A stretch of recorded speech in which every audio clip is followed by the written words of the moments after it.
Hey everyone, my name is Rochelle Agari from Great Light Work Harvest Ministry Church in Tres Martires, Cavite.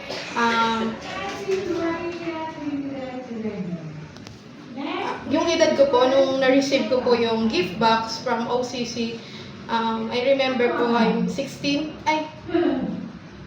hindi pa. I'm 40? Yes, I'm 14 years old po.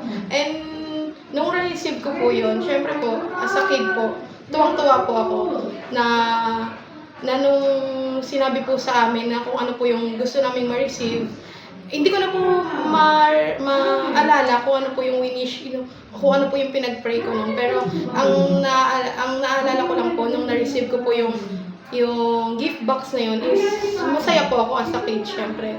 Na tuwang-tuwa po ako na kasi ang laman po nun ay puro yun nga po, art materials and ano po, mga clothes po, yan.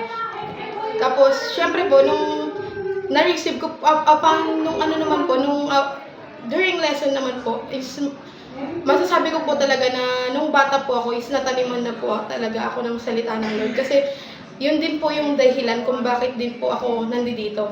Na kapag naaalala ko po yun na doon din pala po ako nilid ng Panginoon hanggang ngayon. Kasi nung kanina po na nag-session kanina, naalala ko po siya na oo nga no, ang galing ng Panginoon kasi kung saan ako tinawag niya noon, doon niya din ako binalik ngayon.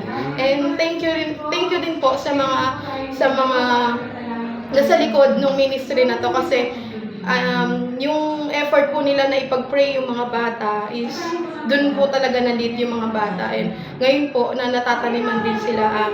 Thank you po sa volunteers po, sa mga tumulong, sa mga nanalangin po na para sa mga batang katulad namin na ngayon din po is thank God po is volunteer na rin po sa habag ng Panginoon.